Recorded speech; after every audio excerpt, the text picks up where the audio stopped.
Welcome to the deep dive. Today, we're trying to process some news that really just stopped the entire sports world in its tracks. The death of Liverpool and Portugal star Diogo Jota.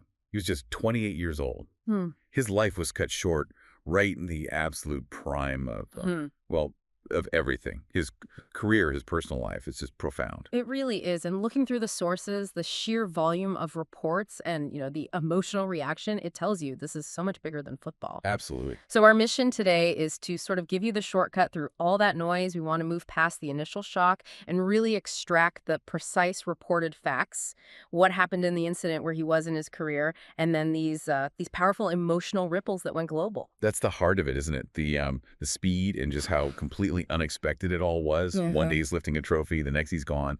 And that's what makes you want to understand, the details of how it could even happen. So let's start there. With the specifics of the incident itself, according to the Spanish authorities. We have to. And the first layer of this tragedy, which all the reports confirm, is just the scale of the loss in that single moment. Jota was killed, but he was with his younger brother, who also died. Wow, I hadn't seen that emphasized as much. Yes. And the sources are all unified on this. It was a single vehicle crash, a high-performance car. A Lamborghini. A Lamborghini, yes. And the outcome was just catastrophic. This wasn't a simple collision. No. The report said it was on a Spanish highway, and the vehicle spun completely out of control. It then became engulfed in flames. An explosion. It sounds so sudden, so final. It does. And what's really crucial here, and it's key to the whole public narrative, is what the police found in their preliminary investigation. About the cause. Exactly. They moved very quickly to put out a theory.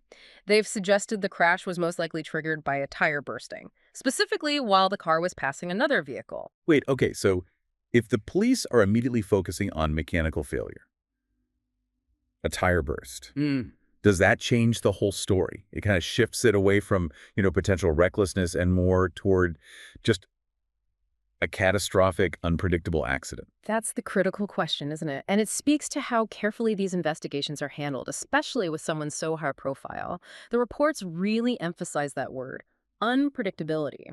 When a tire on a car like that fails at highway speed, especially during a maneuver like passing, the loss of control is almost, well, it's instant. It's often totally unrecoverable.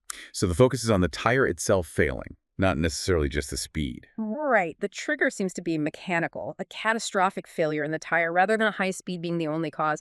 Of course, the speed amplifies everything, makes the outcome so much worse, but the sources suggest the trigger was internal and sudden. That detail, a tire bursting while passing, it just reframes the whole thing. It makes it an unavoidable, horrifying event caused by a piece of rubber failing at the worst possible second. Precisely. And that's important because it stops a lot of the immediate, speculation about driver error and centers it on just the awful random luck of a technical failure. And this is where the story just becomes almost unbearably sad. We have to move from the mechanics of the crash to the personal context, Ah. specifically the timeline of his life in the weeks leading up to it. This is the detail that I think really made the shock go global. The reports are they're devastatingly clear. He had just married his longtime partner. Just marry. The wedding was just 10 days before he died. 10 days. I mean, that's a timeline that's almost too cruel to even comprehend. A wedding's all about the future, a new chapter, and to have it slammed shut like that. It's unimaginable. And the weight of that loss, as the sources focusing on his family make clear, goes beyond the new marriage. He leaves behind 3 young children. Right. And, the public sees the athlete, the star. But when you get this context, a brand new marriage, a very young family, it just grounds the tragedy. You're not just losing a brilliant footballer, you're losing the anchor of a family, the whole future he was building. It's the interruption of a life, a happy one. Yeah. And it happened right when he was at the absolute peak of his powers professionally. Which brings us to, why he was so important. Why was he considered so indispensable to his teams? He was, without a doubt, in the prime of his career. For anyone who follows the sport, you know that age 28 is often seen as the statistical peak for a forward. You have the speed of your youth, but also the tactical intelligence you've gained. And he wasn't just a star for Liverpool. He was a key player for his country, for Portugal. And that team is loaded with superstars, so to be a regular starter there, Yeah. that tells you everything about his talent. And crucially, his immediate future was all mapped out. He was meant to be a central part of Portugal's team for the upcoming World Cup, the one hosted by the US, Mexico, and Canada. So him being gone leaves this massive hole for a major contender right before the tournament. A huge hole. So let's get more specific. Why was he so good?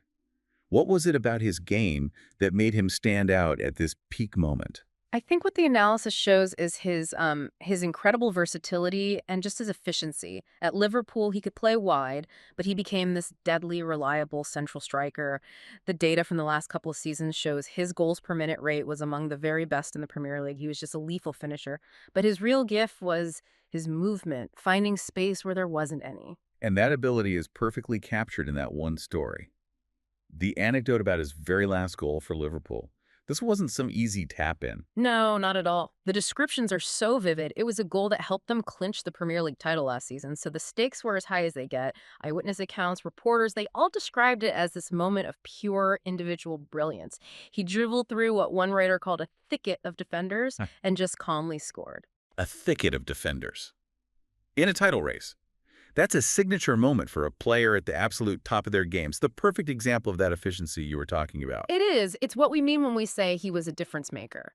And when you suddenly remove a player like that at his peak from a team, it changes everything. For his club, and maybe even more for his country heading into a World Cup. And because he was such a global figure, the reaction was immediate. It just blew past any kind of geographical or even sporting boundaries. Yeah. And that's the real measure of his impact, right? The emotional earthquake this caused. It was instant. And it was deeply personal.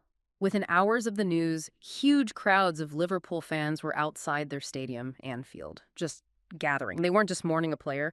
They were mourning a 28-year-old who represented so much of their recent success. That kind of spontaneous grief tells you a lot. But what I found incredible was where the condolences came from. High-profile figures from totally different worlds. It shows his impact wasn't just for football fans. Absolutely. The statements came from all over. His teammate, Cristiano Ronaldo, posted something that was quoted everywhere. It doesn't make sense. Just 3 words. Yeah. But it says everything. The complete disbelief. Exactly. And then you had it cross over to U.S. sports. LeBron James offered his prayers to the family. That bridge from the NBA to the Premier League shows you the kind of global recognition he had. Yeah. And then even beyond sports, a statement from Prince William said he was deeply saddened by the loss of a young star who had so much more to give. And that quote really gets to the heart of it, doesn't it? That idea of unfulfilled potential. That mix of tributes, Ronaldo, LeBron, Prince William, it really shows the universal nature of this kind of grief. You see someone with so much success, with a future that looks so bright, a World Cup, his new family, and then it's just a void. And that phrase, so much more to give, it's so poignant because it captures the entire tragedy we've been talking about. It wasn't just a life that was lived. It was a trajectory that was halted. It's about all the future moments that will never happen now. On the pitch, or just, at home with his kids. So as we wrap up this very difficult deep dive, let's quickly recap the most important details for you. The shocking police report suggesting a tire burst on a Spanish highway was the trigger, the crash that killed him and his younger brother. Then the devastating personal timeline. Marrying his partner just 10 days before he died, leaving behind 3 small children. And finally, that incredible global reaction. The confirmation of his status as a true international icon, from Ronaldo's raw disbelief to the sadness expressed by royalty. This was a man at the absolute height of his powers. And that brings us to a final thought for you to consider, something that builds on that quote from Prince William. We've seen how all the sources emphasize his success, his youth, his potential. So what does it truly mean to have so much more to give when your last big act on a football pitch was scoring a title-winning goal, when you were actively building a beautiful young family? How do we measure the final impact of a life that's cut short when that life was so dedicated to achieving excellence both in public and in private? A profound thought, and a necessary one. Thank you for taking this incredibly sensitive deep dive with us. We'll see you next time.